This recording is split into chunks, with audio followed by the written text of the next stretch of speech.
कि तेरा इंतजार करेंगे हम चाहे जमाने लग जाए, या तो तू आ जाए या हम ही ठिकाने लग जाए।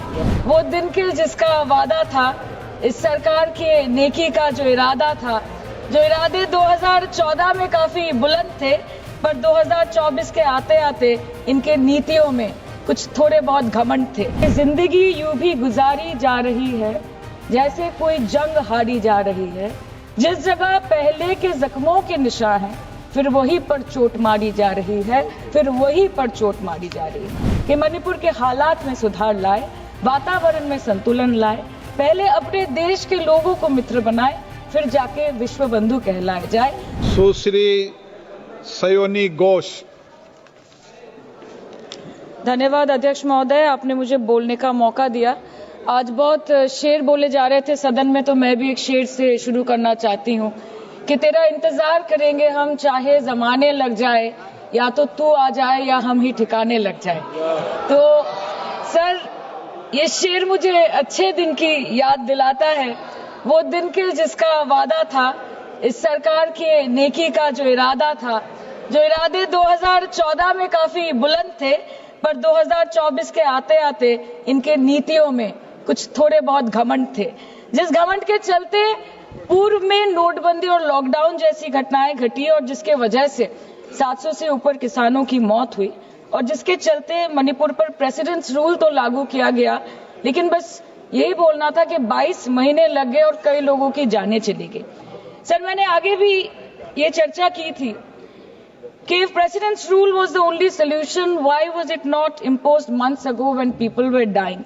जब हजारों की तादाद में लोग बेघर हो रहे थे, चारों तरफ आग जल रही थी, जब महिलाओं को विवस्त्र करके रास्ते पर घसीटा जा रहा था, जब सिर्फ भारत नहीं बल्कि पूरे विश्व मणिपुर की चर्चा और निंदा दोनों कर रही थी, तब आप कहां थे?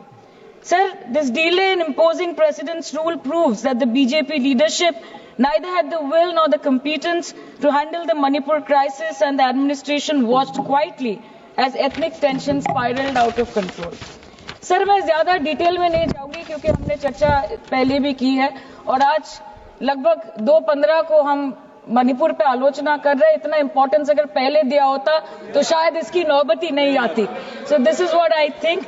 पर सर, ये शर्मिंदगी की बात है कि आज भारत के एक राज्य में प्रेसिडेंट्स रूल है।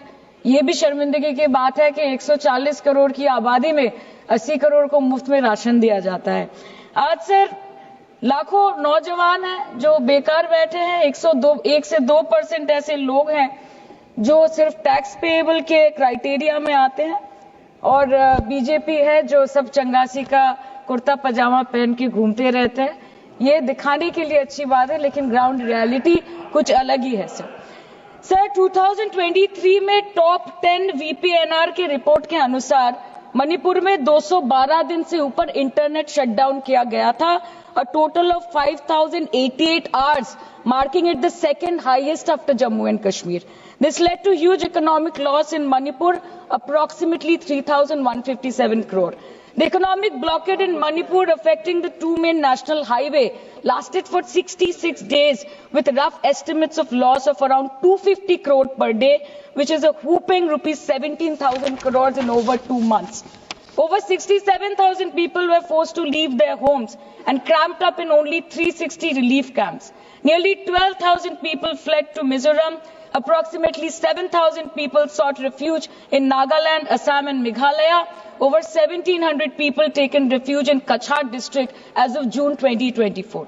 और ये सब तो सर रजिस्टर्ड ऑफिशियल फिगर्स है, न जाने अनरजिस्टर्ड ऑफिशियल और कितने बेघर लोग होंगे जो दूसरों के घर में रह रहे हैं, शायद दूसरे राज्य में रह रहे हैं, दूसरे देशों में रह रहे हैं।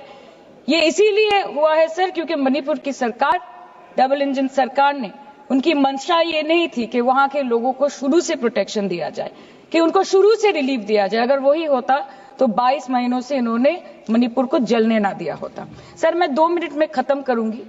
You want to move the resolution, of course we have to be with that, लेकिन 1 अप्रैल 2025 मतलब एक दिन पहले से मिनिस्ट्री ऑफ होम अफेयर्स ने armed forces special powers act को 6 महीनों का एक्सटेंशन देके मणिपुर, अरुणाचल प्रदेश और नागालैंड में इफेक्टिव कर दिया है।